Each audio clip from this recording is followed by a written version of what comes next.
6월은 호국의 달이죠. 그래서 6월 첫 주에는 나라와 민족을 위한 말씀을 했고요. 둘째 주에는 성령 강림주의를 지난 지가 얼마 안 돼서 성령 강림, 성령에 관한 말씀을 나눴고요. 오늘은 5월 달에 우리 교단 총회가 있었습니다. 교단 117년 차 우리 기독교 대한성결교회 교단 총회가 있었는데 이 교단 총회를 마치고 우리 교단의 새로운 표가 이제 1년 동안 이제 발표가 됐는데 그 표가 오늘 설교 제목입니다. 한 성도 한 영혼 한 주께로. 그래서 기독교 대한성결교 홈페이지를 딱 치면은 이것이 딱 이렇게 전면에 나와요.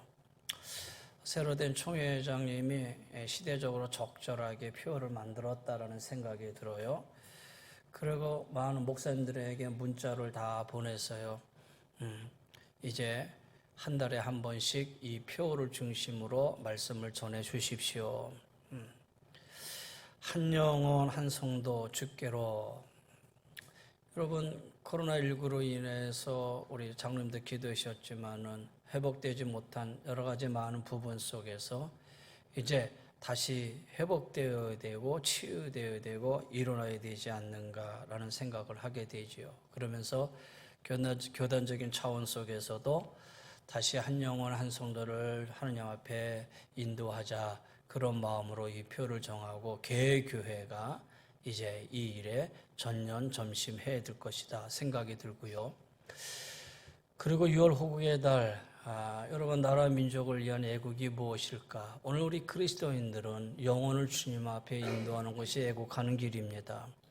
이 민족이 복음으로 하나 되고 복음으로 통일되는 것만큼 귀한 애국이 어디 있겠습니까? 이러한 마음으로 오늘 이 말씀을 중심으로 해서 하나님의 말씀을 한번 나눠보려고 합니다.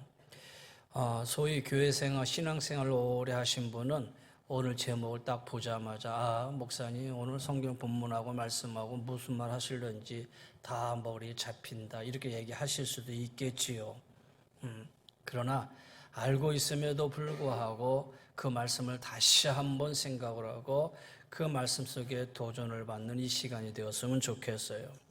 내용은 이런 겁니다. 어떤 사람이 양 100마리를 키우고 있었어요. 그런데 한 마리를 잃어버려요. 그랬더니 이 목자가 99마리를 들에 두고 양 한 마리를 찾아 나서지요. 찾다가 어렵게 찾아서 그 잃은 양을 어깨에 메고 집으로 돌아와요.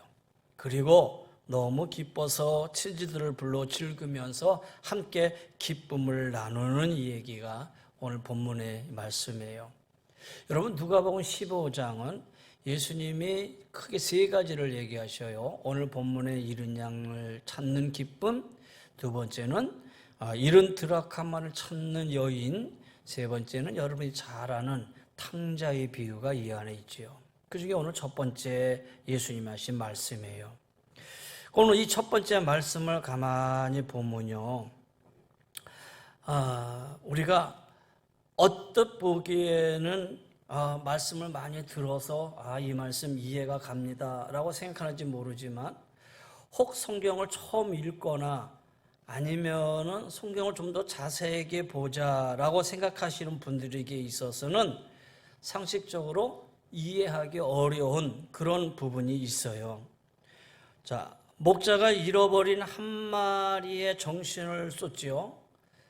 그러다가 99마리를 어디에다가 들에다가 그냥 놓고 찾아나셔요. 이거 정신 나간 거 아니야? 어떻게 99마리를 들에다가 방치해놨지?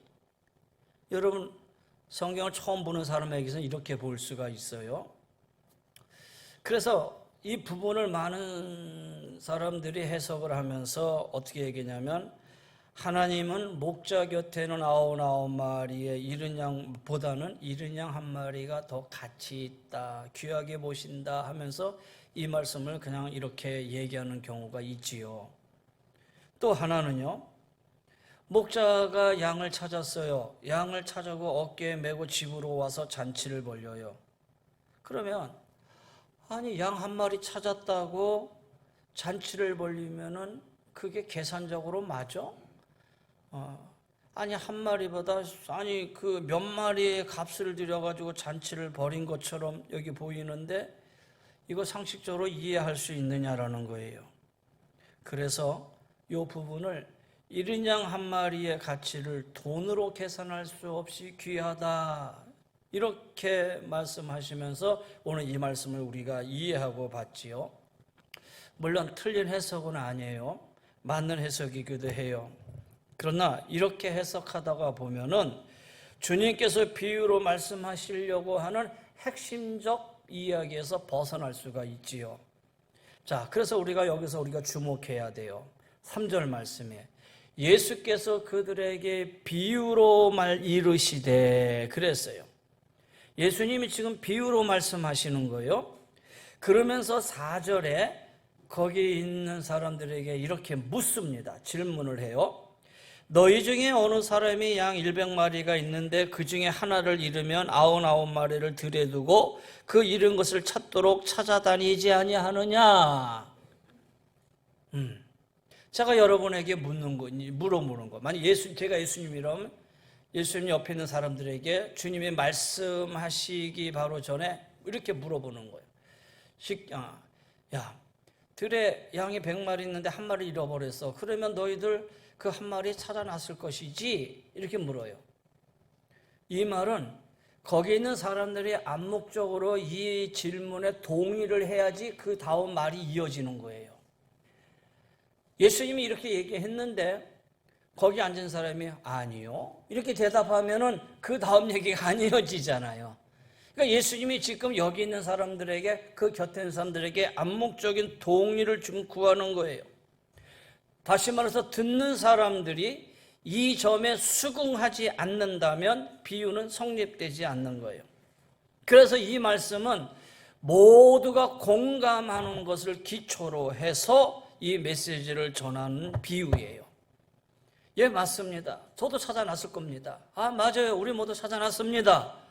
모든 사람이 이 말에 공감을 하는 거예요. 그리고 주님이 이 말씀을 하는 것이죠. 그러니까 제가 앞서 얘기했던 두 가지 문제가 이 사람들에게는 전혀 문제가 되지 않는다. 그 얘기예요.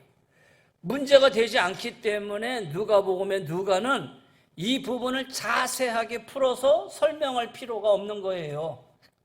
그냥 다 공감했으니까 그 자세한 것은 묻어두고 다 이해하고 받아들이는 거로 이해를 하고 그 다음에 이 말씀을 여기다 기록을 그대로 한 거지요. 그러면 이 말씀을 다시 추론해서 첫 번째 제가 질문을 했던 99마리를 들여두고, 이 들여두고라는 말은 들에다가 방치해 놓은 게 아니라 또 다른 목자에게 99마리를 맡겼다든가 아니면 들판에 있는 임시 우리에다가 이 양들을 다 집어넣어 놨다든가, 그것이 사람들에게 공감적으로 다 이해되는 부분이에요. 그러니까 오늘 여기 말씀처럼 들에다 그냥 다 방치해 놓은 건 아니라는 얘기죠. 그 다음에 양을 찾아 돌아온 즉 잔치를 베풀었다.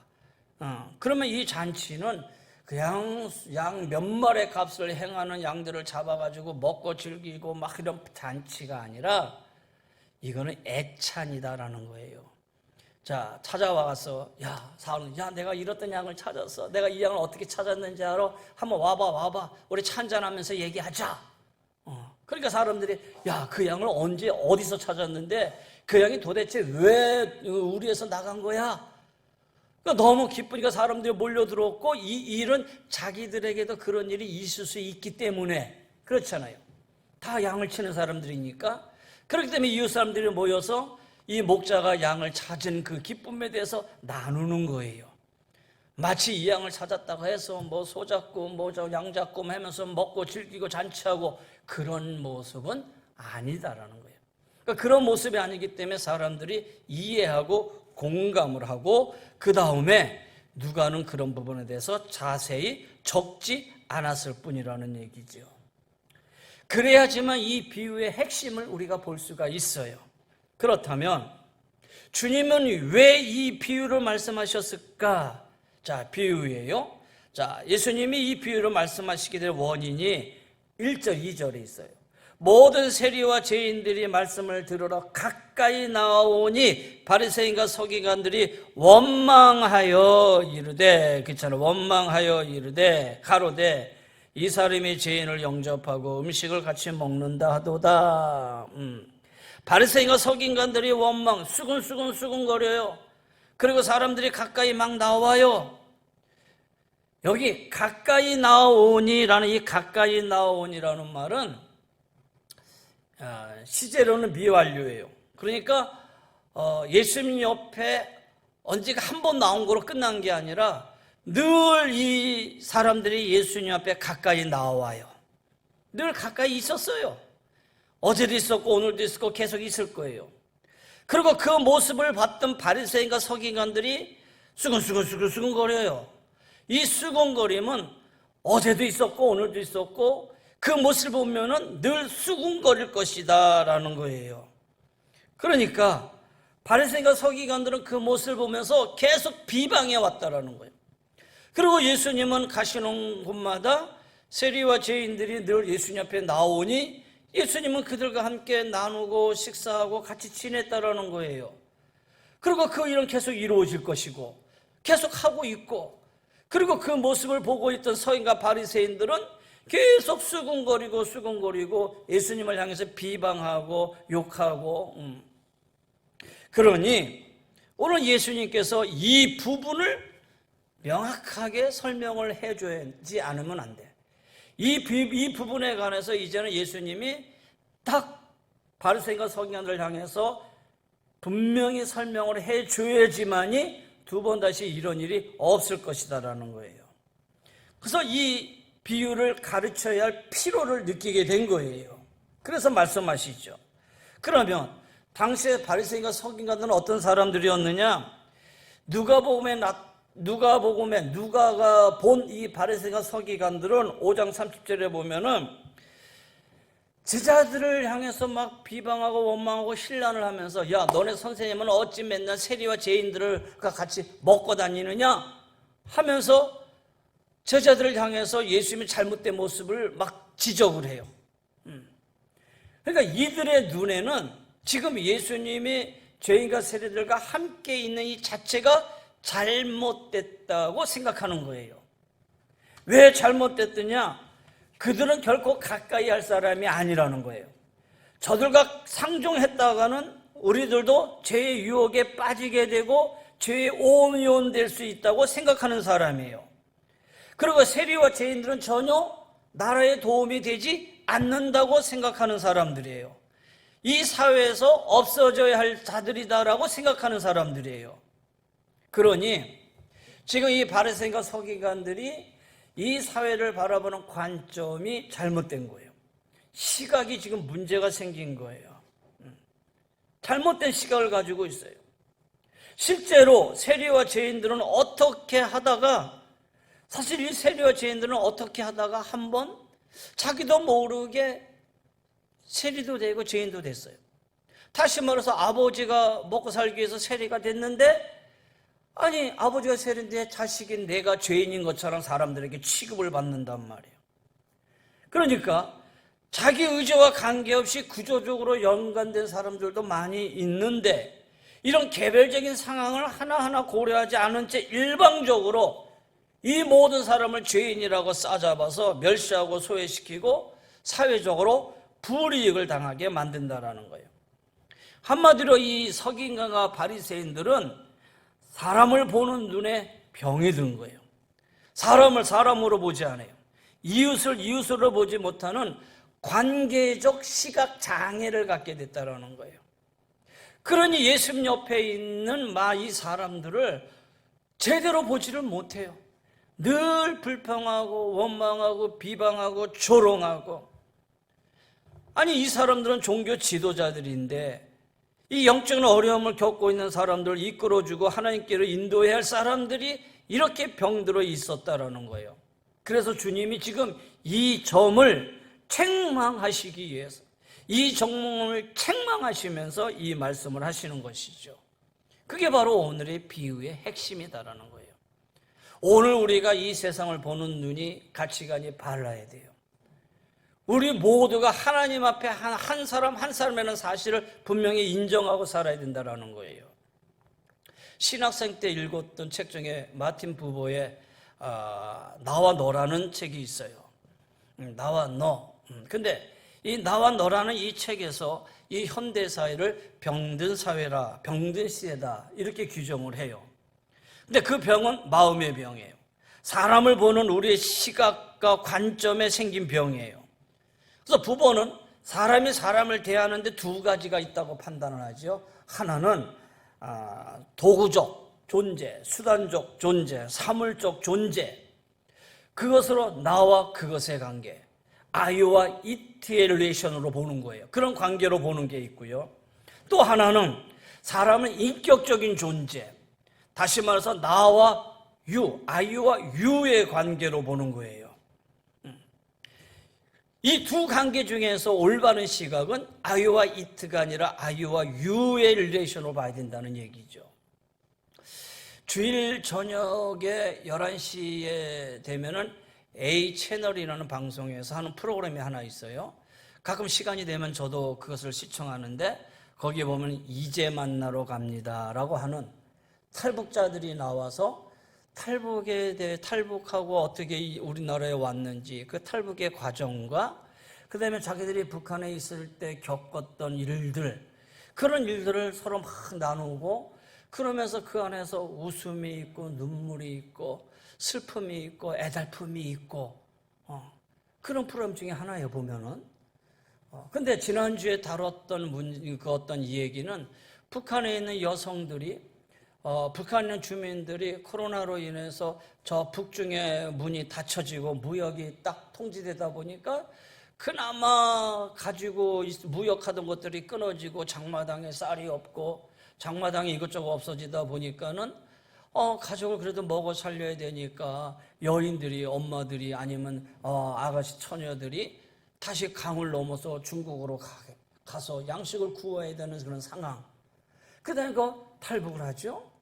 그러면 탈북을 하는데 그냥 탈북을 하는 게 아니라 부록고들이 껴가지고 부록고들이 옆에서 내가 너를 탈북 도와주면 얼마를 줄게 뭐 이렇게 약속을 하고 탈북을 해요.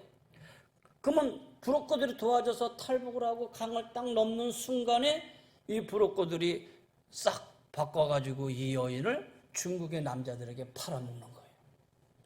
그래서 수많은 북한 여성들이 중국 산상 골짜기에 있는 중국 남자들한테 팔려가가지고 거기서 그냥 평생 거기서 이 남자와 살면서 자식도 낳기도 하고 그러다 보니까 빠져나오지 못하고 살고 그 안에서 갖은 수모, 갖은 수치, 갖은 모욕을 다 당하면서 살고 그러다가 어쩌다 빠져나와서 나중에 그러면 좀 북으로 다시 돌아가면 되지 않느냐? 북으로 다시 돌아가면 또 민족의 반역자로 해서 더 심한 모욕을 받는다는 거예요. 보니까 너무 마음이 아파요. 가슴이 아파. 자기 의지와 전혀 관계가 없잖아요. 가족 살리기 위해서 넘어갔는데 어쩌다 보면 자기가 팔린 몸이 됐어. 내가 팔려왔다라는 거야. 그래서 그 집에서 평생 살아야 되는, 사람을 사람으로 인정하지 않고 하나의 인격체로 보지 아니하고, 여기서 부부가 말하는 것 중에 하나가 뭐냐? I와 it의 릴레이션이죠. 더 이상 사람이 아니야. 너는 내가 산자야, 짐승이야. 그런 자기들 마음대로 한다는 거예요. 여러분, 사실 오늘 이 비유를 저는 쭉 읽어가면서 단순하게 한 사람의 한 영혼의 소중함, 뭐 그 제목은 이미 나와 있어서 여러분 그렇구나 라고 그냥 단순하게 받아들이는 것보다는 저는 이 말씀을 좀 더 이 말씀을 조금 넓혀서 깊게 말하고 싶다면은 사람을 사람으로 보자라는 거예요. 한 사람을 한 사람으로 귀중하게 보자라는 거예요. 사람을 사람으로 보는 그런 시각을 가지자라는 거예요. 우리 교회 안에 있는 어떤 사람이라도 그 한 사람의 영혼을 소중하게 보자라는 거예요. 그 사람이 어떤 사람이든 그 사람을 바라보는 눈이 귀해되고 소중해야 된다는 거예요. 그 아이가 어린아이든 아니면 그 아이가 어른이든 어른이 된 우리 권쌤 장로님이든 어떤 분이든 간에 나이가 많든 적든 그분이 가지고 소유하고 있는 것이 많이 가지고 있든 적게 가지고 있든 그분이 건강하든 아니면 건강하지 못한 가운데 있든 아니면 많이 배웠든 못 배웠든 사회적인 어떤 역량이 많이 있든 아니면 그것이 하나도 없는 사람이든 그거하고는 전혀 관계없이 우리가 사람을 보는 눈은 하나님의 눈, 그리스도의 눈으로 바라보자라는 거예요. 사실 그것이 한 영혼을 귀중하게 여기는 주님의 마음, 하나님의 마음이 아니냐라는 거예요. 여러분, 오늘 우리가 이 사는 시대를 대중의 시대라고요. 그러다 보니까 다 숫자예요. 너나 나나 할 것 없이 이름 대신 다 번호로 불러요. 은행에 가도 몇 번 나오세요. 밥 먹으러 가도 몇 번 들어오세요. 그렇잖아요. 학교에 가도 학번이 있고 군대에 가도 군번이 있고 인터넷에 뭘 사려고 해도 주민등록 번호를 내야 되고 이 사회 속에서 다 여러분 숫자로 불려지고 다 번호로 불려지잖아요. 그러다 보니까 사람을 인격으로 가진 소중한 한 영혼으로 존중하지 못하는 풍조가 만연하다라는 거예요. 교회를 보는 관점도 그래요. 그 교회 영혼이 얼마나 소중하고 그 교회 소중한 영혼들이 얼마나 귀하냐는 관점이 아니라 몇 명이 모여? 그 교회 인원이 몇 명이야? 그 몇 명이 그 교회하고 무슨 상관이 있겠어요? 중요한 것은 그것을 뛰어넘어서 그 안에 소중한 영혼의 한 사람 한 사람이 얼마나 귀하게 있느냐, 그것이 더 소중한 게 아니냐라는 거예요. 너도 나도 다 이스로 보면 안 된다는 거예요. 이거 병이라는 거예요. 우리 마음의 눈에 생긴 백내장과 같은 것이다라는 거예요. 이 병을 치료하지 않으면 안 돼요. 그러면 이제 다시 본질로 넘어가서 주님이 말씀하시고자 하는 이 비유의 참뜻은 무엇일까? 이미 제가 다 풀어놓고 말씀드린 것처럼 그 중에서 가장 중요한 거의 첫째는 하나의 소중함이라는 거예요. 하나의 소중함. 여러분, 오늘 여기 이 말씀을 읽으면서 질문을 할 수 있는 게 하나 있죠. 왜 99마리와 1마리냐라는 거예요. 그냥 많은 양 중에 1마리를 잃어버렸어, 이렇게 얘기하면 될 텐데 왜 100마리라는 100을 두고 그 중에 1마리라고 잊어버렸다고 하는 이 비유 정량을 여기 설정하셨느냐라는 거예요. 왜 99와 1이라는 숫자를 여기 대조시킨 이유가 뭐냐라는 거예요. 그렇잖아요. 아니 그냥 목자가 양을 치다 1마리 잃어버려서 그 1마리를 찾으러 나갔어, 그럼 되는데 100마리의 양이라고 왜 표현을 했고 그 중에 잃어버린 1마리, 그러면 99마리하고 이 1마리를 왜 대조시켰느냐라는 거예요. 그것은요, 이 부에서 우리에게 말씀하시는 거라면 오늘 우리는 여기서 우리의 가치관의 문제를 바라봐야 돼요. 세상 경제 논리로 볼 때는 99마리는 1마리보다 훨씬 가치가 커요. 이거는 두말할 수 없는 얘기예요.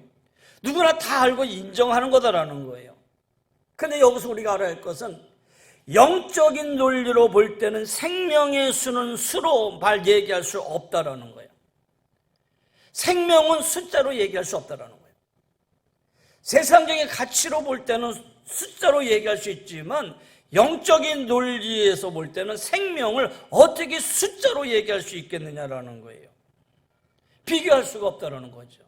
주님이 지금 이 점을 말씀하고 계신 거예요. 생명의 가치는 물질 가치로 환산할 수가 없다라는 거예요. 성경에서는 그 어느 곳에서도 예수님이 단 한 번도 나는 몇 명의 생명을 위해서 십자가에 달리셨다 이렇게 말씀하지 않으셨어요. 그죠?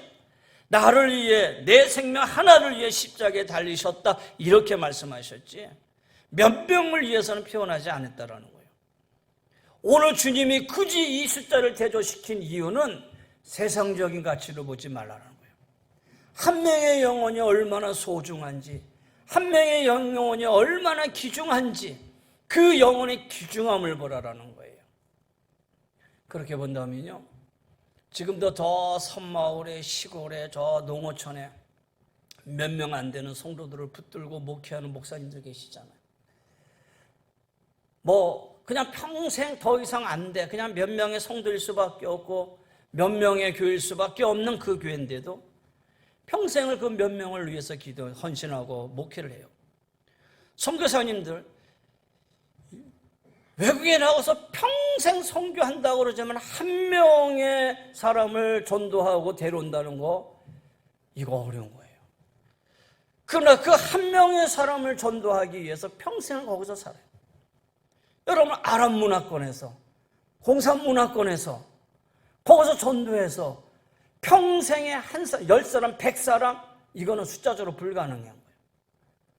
그분들이 평생 그곳에 나가서 전도할 수 있는 것은 1사람, 2사람, 3사람. 그리고 결국 그 사람이 이 땅의 삶을 끝냈을 때 그 다음에 맺혀진 열매를 바라보는 것이지. 뭘 얘기하는 거예요? 한 영혼의 소중한 귀중함을 얘기하고 있는 거다라는 거예요.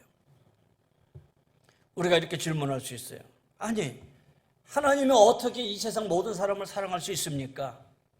이 사람을 사랑을 하면은 사랑하는 것만큼 이 사람에게는 사랑이 덜 갈 것이고, 이 사람을 아주 끝까지 사랑한다 본다면 그 사랑이 이 사람한테는 조금 덜 갈 거 아닐 것입니까?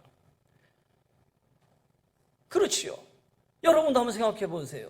많은 사람들 중에서 내가 이 사람을 특별히 사랑한다고 하면은 그 다음 사람에 대해서 이 사람을 사랑할 만큼 사랑합니까? 그렇게 안 되지요. 그러니 인간의 사랑을 가지고 하나님의 사랑을 얘기하니 그게 가능하겠느냐? 하나님은 어떻게 모든 사람을 다 그렇게 사랑할 수 있습니까? 이 질문에는 어거스틴이 이렇게 대답을 합니다. 어거스틴이 대답하기를, 하나님은 납니다. 내가 하나님이 사랑할 유일할 사람이라고 여기시고 사랑하시고 사랑하신다. 이게 대답이에요. 하나님은 여러분 한 사람 한 사람이 하나님이 사랑할 유일한 사람, 유일한 대상이라고 여기시고 그 한 사람을 하나님은 사랑하시고 사랑하신다. 그러니 세상의 모든 사람을 사랑하시는 하나님의 사랑이 그렇다라는 거예요.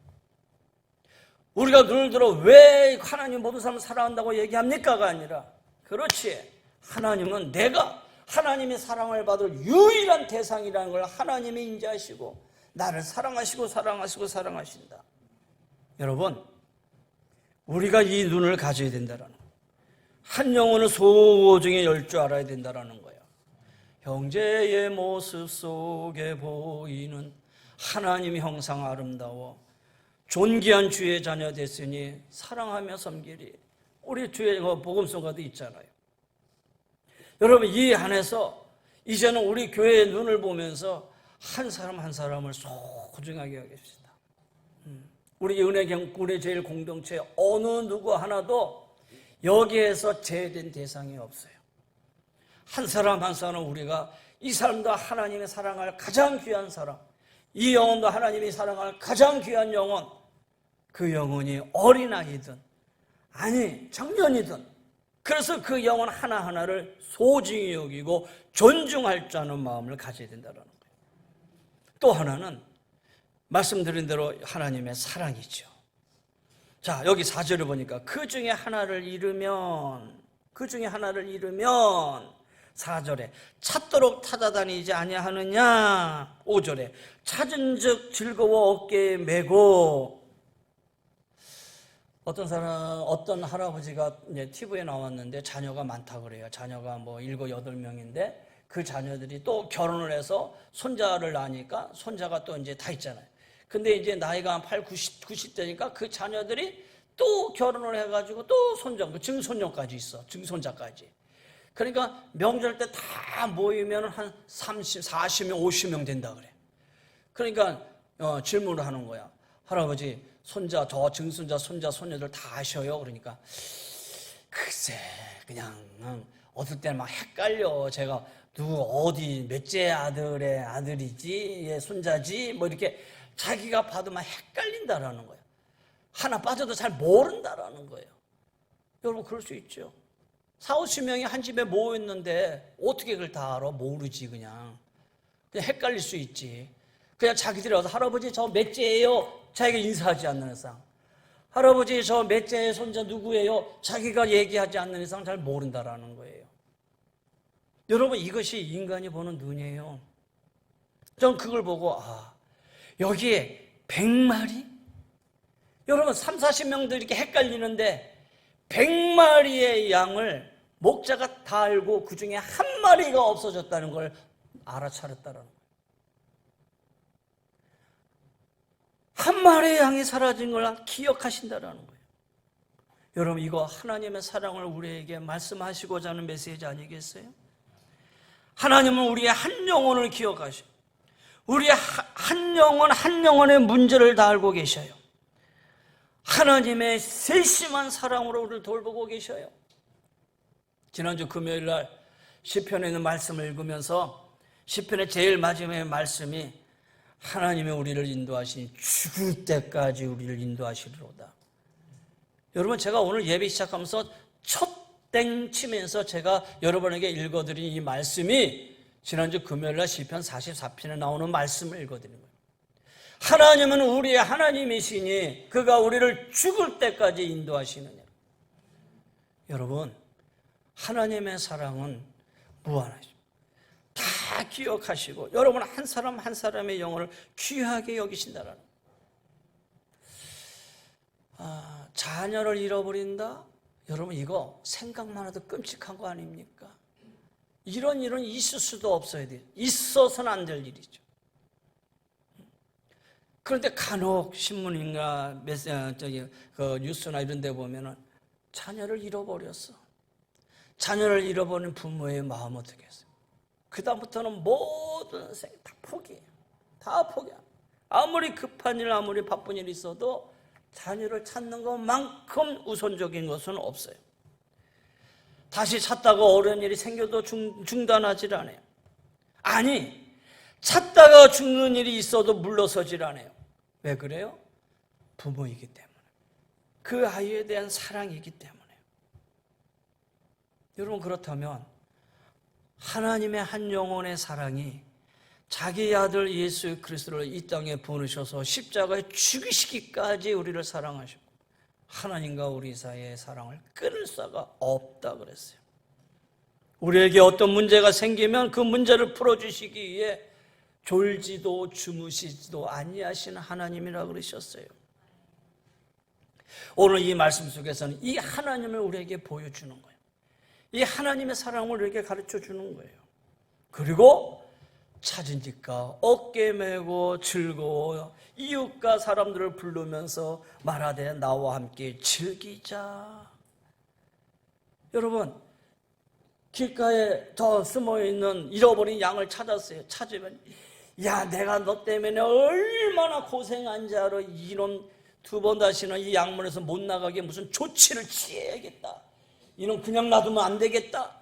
그 양을 향해서 야단을 치거나 아니면 못 나가게 어떤 조치를 취하거나 그게 아니에요.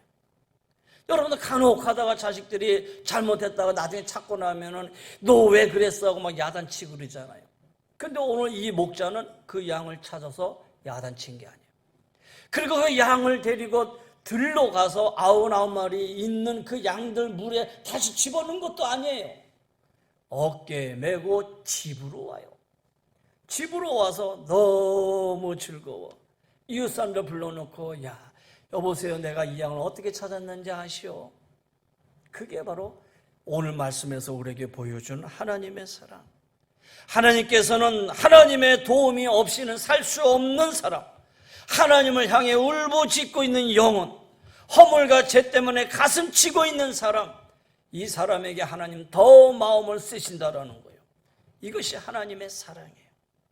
자, 마지막으로 오늘 7절이 이 비유의 결론입니다. 이와 같이 죄인 하나가 회개하면 하늘에서는 회개할 것 없는 의인 99을 인하여 기뻐하는 것보다 더하리라. 이른 양 하나를 찾은 것은 곧 죄인 하나가 회개하는 것이다 라는 거예요.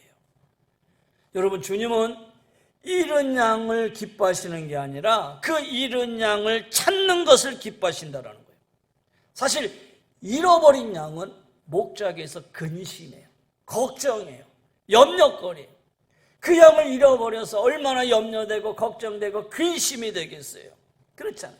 늘 머릿속에서 그 양이 떠나지를 않아. 그런데 그 양을 찾았다. 그 찾은 것에 대한 기쁨을 얘기하고 있는 것이죠. 여기서 죄인 하나, 오늘 본문의 내용을 보면 죄인과 세리들을 얘기할 수도 있고, 그 다음에 여기에 포함해서 바리새인과 서기관들까지 포함되는 것이다라는 거예요. 자, 이제 한번 결론을 내보려고 합니다. 사랑하는 성도 여러분, 여러분은 이른 양 되지 마시길 바랍니다. 할렐루야. 여러분은 어떠하든지 이른 양이 되어서는 안 돼요. 여러분은 평생에 하나님의 곁을 떠나서는 안 된다는 거예요. 하나님을 떠나서는 신앙을 저버려서도 안 되고 믿음을 저버려서도 안 된다는 거예요. 좋게 얘기하면 이 믿음의 공동체를 떠나서는 안 된다는 거예요. 들에 있는 이 우리의 공동체를 여러분 떠나서는 안 돼요. 떠나서 잃어버린 양이 되면 그 양은 목자의 근심이 되고 염려가 될 뿐이에요. 잃어버린 그 양을 인해서 기뻐하지는 않아요. 염려와 근심이 되는 것이지. 그래서 여러분, 잃어버린 양이 돼서는 안 된다는 거예요. 여러분 기억하세요. 여러분 잃어버린 양이 결코 되어서는 안 돼요. 이 공동체를 떠나서, 아니 하나님의 곁을 떠나서 잃어버린 영이 돼서는 안 되고요. 또 마지막으로 하나는 잃어버린 양이 됐다면 돌아와야 된다는 거예요. 주님께 돌아와야 된다는 거예요. 오늘 주변을 돌아보세요. 잃어버린 양, 여러분의 구역과 가족과 또 이웃과 한번 돌아보세요. 찾아야 할 양들 분명히 있잖아요. 물론 이 부분 속에서는 목사님, 전사님들이 최선을 다할 거예요. 그러나 우리가 돌아보면서 우리 주변에 잃은 양을 찾아야 되지 않겠어요? 그래서 주님의 잃어버린 양을 찾는데 우리가 관심을 갖고 참여해야 된다는 거예요. 그래서 오늘 본문을 통해서 세 가지 말씀입니다. 첫째는 잃은 양이 되지 말자. 두 번째는 잃은 양이 됐다면 주님께 돌아오자. 세 번째, 간과하지 말아야 할 것은 주께서 잃은 양을 찾는데 우리 함께 하자라는 거예요. 여러분, 주변에 잃은 양이 있는데 모른 척하고 내 길만 간다면 주님께 책망받을 것입니다. 잃은 양에게 주님께 돌아가지고 권해야 됩니다. 주님께서 잃은 양을 찾을 때 그 잃은 양의 위치를 알려주시는 자도 되어야 됩니다. 그러면 주님은 그 잃은 양을 찾으셨을 때 그 기쁨의 잔치에 여러분과 저를 초대하실 것입니다. 이제 하반기를 이제 시작합니다.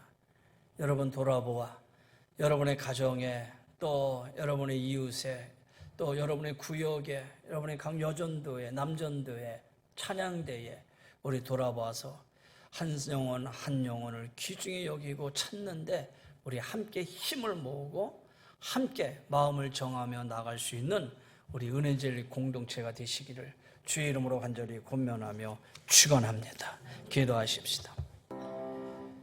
이제는 우리 주 예수 그리스도의 은혜와 우리 하나님의 그 무한하신 사랑하심과 성령의 감화감도 멸려인도 충만하여 주시며 하나님이 나를 사랑하듯 한 사람 한 영혼을 소중히 여기고 귀중히 여기는 그 마음으로 우리의 교회와 성도와 이웃을 돌아보기를 원하는 우리 사랑하는 귀한 성도님들이 저들의 가정 위에, 삶의 터전 위에, 영역의 강건함 위에, 또 하나님의 치유함을 원하는 우리 성도님들과 또 우리의 정혜정 사모님과 또 우리의 모두 위에 이제부터 영원히 항상 함께하여 주시기를 간절히 축원하옵나이다.